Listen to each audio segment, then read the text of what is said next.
Hi guys, welcome to ಅನುನ teach Kannada YouTube channel. So ಇವತ್ತಿನ ವಿಡಿಯೋದಲ್ಲಿ 30th optional Kannada textbook finally ಬರುವಂತಹ block 2 ಘಟಕ ಅಂದರೆ ಲೆಸನ್ 9ನೇ ಸಮಾಸ ಪ್ರಕರಣ ಭಾಗ 1ರ ಬಗ್ಗೆ ಇವತ್ತಿನ ವಿಡಿಯೋದಲ್ಲಿ ತಿಳ್ಕೊಳ್ಳೋಣ. ಹಾಗೆ ಯಾರೆಲ್ಲ ಫಸ್ಟ್ ಟೈಮ್ ವಿಸಿಟರ್ಸ್ ಆಗಿದ್ದರೆ ಸಬ್ಸ್ಕ್ರೈಬ್ ಮಾಡಿ, ಹಾಗೆ ಪಕ್ಕದಲ್ಲಿರೋ ಬೆಲ್ ಐಕಾನ್ ಕ್ಲಿಕ್ ಮಾಡಿ ಆಲ್ ನೋಟಿಫಿಕೇಶನ್ ಮೇಲೆ ಕ್ಲಿಕ್ ಮಾಡಿ ಅಂತ ಹೇಳ್ತಾ, ಇನ್ನು ಹೆಚ್ಚಿನ ನಿಮಗೆ ಉಪಯುಕ್ತವಾದ ವೀಡಿಯೋಸ್ಗಳು ಮುಂದಿನ ದಿನಗಳಲ್ಲಿ ಬರಲಿದೆ ಅಂತ ಹೇಳ್ತಾ, ಸೊ ವಿಡಿಯೋ ಎಂಡ್ವರೆಗೂ ಸ್ಕಿಪ್ ಮಾಡದೆ ನೋಡಿ.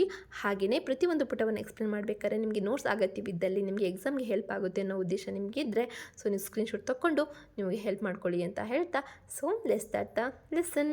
ಪೀಠಿಕೆ. ಕನ್ನಡ ವ್ಯಾಕರಣದಲ್ಲಿ ಸಮಾಸವು ಅತ್ಯಂತ ಪ್ರಮುಖ ಅಧ್ಯಯನವಾಗಿದೆ. ಎರಡು ಅಥವಾ ಹೆಚ್ಚಿನ ಪದಗಳನ್ನು ಸೇರಿಸಿ ಒಂದು ಹೊಸ ಅರ್ಥಪೂರ್ಣ ಪದವನ್ನು ಸೂಚಿಸುವ ವಿಧಾನವನ್ನು ಸಮಾಸ ಎಂದು ಕರೆಯುತ್ತೇವೆ.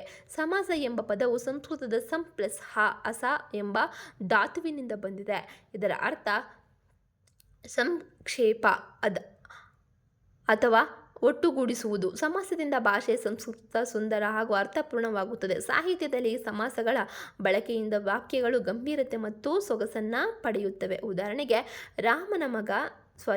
ರಾಜನ ಮನೆ ರಾಜಮನೆ, ನೀಲಿಕಮಲ, ಮೂರು ಲೋಕಗಳು ತ್ರಿಲೋಕ. ಹೀಗಾಗಿ ಸಮಾಸವು ಕನ್ನಡ ಹಾಗೂ ಸಂಸ್ಕೃತ ವ್ಯಾಕರಣದ ಪ್ರಮುಖ ಅಂಗವಾಗಿದೆ. ಫಸ್ಟ್ ಒನ್, ಸಮಾಸ ಎಂದರೇನು?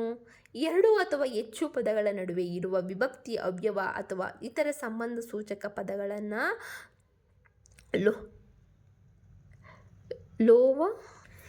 ಲೋಪವಾಗಿ ವಾ ಅಂದ್ಕೊಬಿಟ್ಟಿದೆ, ಆಯಿತಾ? ನಾನು ಬರೆಯೋ ಸ್ಪೀಡಲ್ಲಿ ಆ ಥರ ಬರೆದ್ಬಿಟ್ಟಿದ್ದೀನಿ.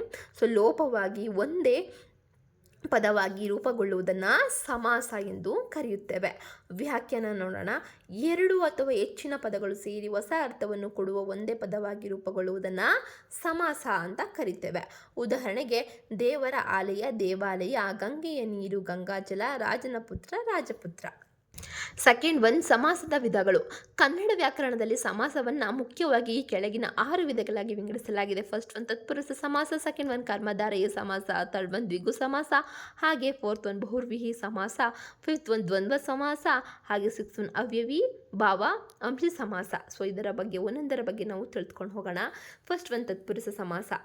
ಪೂರ್ವ ಪದ ಮತ್ತು ಉತ್ತರ ಪದಗಳ ನಡುವೆ ಯಾವುದಾದರೂ ವಿಭಕ್ತಿ ರೂಪುಗೊಂಡು ಸಮಾಸವಾಗುವುದನ್ನು ತತ್ಪುರುಷ ಸಮಾಸ ಎಂದು ಕರೆಯುತ್ತೇವೆ. ಲಕ್ಷಣಗಳು: ವಿಭಕ್ತಿ ಲೋಪವಾಗಿರುತ್ತದೆ.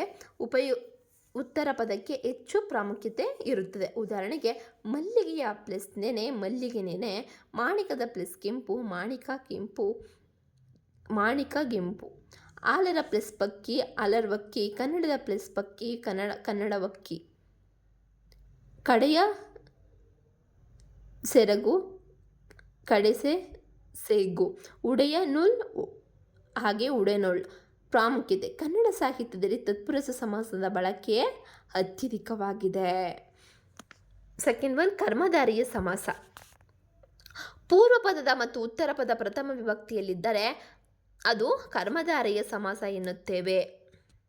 ಎರಡು ಪದಗಳಲ್ಲಿ ಒಂದು ವಿಶೇಷಣವು ಮತ್ತೊಂದು ವಿಶೇಷಣವೂ ಆಗಿರಬೇಕು ಹಾಗೂ ಪದದ ಅರ್ಥವು ಪ್ರಧಾನವಾಗಿದ್ದರೆ ಅದು ಕರ್ಮಧಾರಯ ಸಮಾಸ. ಉದಾಹರಣೆಗೆ, ತೆಳ್ಳಿತು ಪ್ಲಸ್ ಕಂದಪು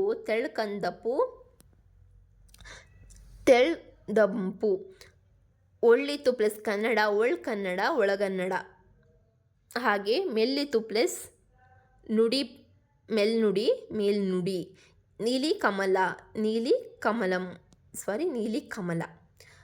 ಥರ್ಡ್ ಒನ್ ದ್ವಿಗು ಸಮಾಸ. ಸಂಖ್ಯಾವಾಚಕ ಪದವು ಮೊದಲ ಪದವಾಗಿ ಒಂದು ಸಮಾಸವಾದರೆ ಅದನ್ನು ದ್ವಿಗು ಸಮಾಸ ಅಂತ ಕರಿತೇವೆ. ಲಕ್ಷಣಗಳು: ಮೊದಲ ಪದವು ಸಂಖ್ಯೆಯನ್ನು ಸೂಚಿಸುತ್ತದೆ, ಎರಡನೇ ಪದವು ವಸ್ತುವನ್ನು ಸೂಚಿಸುತ್ತದೆ. ಉದಾಹರಣೆಗೆ, 3 ಲೋಕ ತ್ರಿಲೋಕ, 5 ನದಿ ಪಂಚನದಿ, 7 ಬೆಟ್ಟ ಸಪ್ತಗಿರಿ, 4 ವೇದ ಚತುರ್ವೇದ.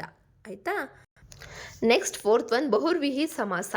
ಸಮಾಸ ಪದವು ಅದರೊಳಗಿನ ಯಾವ ಪದವನ್ನು ಸೂಚಿಸದ ಬೇರೊಬ್ಬ ವ್ಯಕ್ತಿ ಅಥವಾ ವಸ್ತುವನ್ನು ಸೂಚಿಸಿದರೆ ಅದನ್ನು ಬಹುರ್ವಿಹಿ ಸಮಾಸ ಅಂತ ಕರಿತೇವೆ. ಲಕ್ಷಣಗಳು: ಸಮಾಸ ನಡೆದ ಅರ್ಥ ಹೊರಗಿನ ವ್ಯಕ್ತಿ ಅಥವಾ ವಸ್ತುವಿಗೆ ಅನ್ವಯಿಸುತ್ತದೆ. ಎರಡು ಪದಗಳ ಅರ್ಥಕ್ಕಿಂತ ಹೊಸ ಅರ್ಥ ಉಂಟಾಗುತ್ತದೆ. ಉದಾಹರಣೆಗೆ, ಚಕ್ರಪಾಣಿ ಚಕ್ರವನ್ನು ಹೊಂದಿರುವವನು ವಿಷ್ಣು, ತ್ರಿನೇತ್ರ 3 ಕಣ್ಣುಳ್ಳವನು ಶಿವ, ನೀಲಕಂಠ ಹೊಂದಿರುವವನು ಶಿವ, ದಶಾನನ 10 ತಲೆಗಳಿರುವವನು ರಾವಣ. ಫಿಫ್ತ್ ಒನ್ ದ್ವಂದ್ವ ಸಮಾಸ. ಎರಡು ಅಥವಾ ಹೆಚ್ಚಿನ ಪದಗಳಿಗೆ ಸಮಾನ ಪ್ರಾಮುಖ್ಯತೆ ಇದು ಅವು ಮತ್ತು ಎಂಬ ಅರ್ಥವನ್ನು ನೀಡಿದರೆ ಅದನ್ನು ದ್ವಂದ್ವ ಸಮಾಸ ಅಂತ ಕರೆಯುತ್ತೇವೆ. ಲಕ್ಷಣಗಳು: ಎರಡು ಪದಗಳು ಸಮಾನವಾಗಿರುತ್ತದೆ ಮತ್ತು ಎಂಬ ಅರ್ಥ ಬರುತ್ತದೆ. ಉದಾಹರಣೆಗೆ ತಾಯಿ ತಂದೆ, ಅಣ್ಣ ತಮ್ಮ, ಅಣ್ತಮ್ಮ, ಸುಖ ದುಃಖ, ಹಗಲು ರಾತ್ರಿ. ನೆಕ್ಸ್ಟ್ 6th ಒನ್, ಅವ್ಯಯೀಭಾವ ಸಮಾಸ. ಅವ್ಯವ ಪದವು ಮೊದಲಿಗೆ ಒಂದು ಸಮಾಸವಾದರೆ ಅದನ್ನು ಅವ್ಯಯೀಭಾವ ಸಮಾಸ ಎಂದು ಕರೆಯುತ್ತಾರೆ. ಲಕ್ಷಣಗಳು: ಮೊದಲ ಪದವು ಅವ್ಯವವಾಗುತ್ತದೆ, ಸಮಾಸವನ್ನು ನಂತರವೂ ಅವ್ಯವದ ಅರ್ಥ ಉಳಿಯುತ್ತದೆ. ಉದಾಹರಣೆಗೆ ಯಥಾಶಕ್ತಿ, ಶಕ್ತಿಗೆ ಅನುಸಾರವಾಗಿ, ಯಥಾಕಾಲ, ಕಾಲಕ್ಕೆ ಅನುಗುಣವಾಗಿ, ಪ್ರತಿದಿನ, ಉಪನಗರ, ನಗರದ ಸಮೀಪ. ಸಮಾಸಗಳ ಮಹತ್ವ: ಭಾಷೆಯನ್ನು ಸಂಸ್ಕೃತಗೊಳಿಸುತ್ತದೆ, ವಾಕ್ಯದ ಸೌಂದರ್ಯವನ್ನು ಹೆಚ್ಚಿಸುತ್ತದೆ, ಸಾಹಿತ್ಯಕ್ಕೆ ಗಂಭೀರತೆ ನೀಡುತ್ತದೆ, ಅರ್ಥವನ್ನು ಸ್ಪಷ್ಟವಾಗಿ ವ್ಯಕ್ತಪಡಿಸುತ್ತದೆ. ಹಾಗೆ ಕಾವ್ಯ ಮತ್ತು ಗದ್ಯದಲ್ಲಿ ವ್ಯಾಪಕ ಬಳಸಲಾಗುತ್ತದೆ. ಕನ್ನಡ ಹಾಗೂ ಸಂಸ್ಕೃತ ಸಾಹಿತ್ಯವನ್ನು ಅರ್ಥ ಮಾಡಿಕೊಳ್ಳಲು ಸಹಾಯಕವಾಗಿದೆ.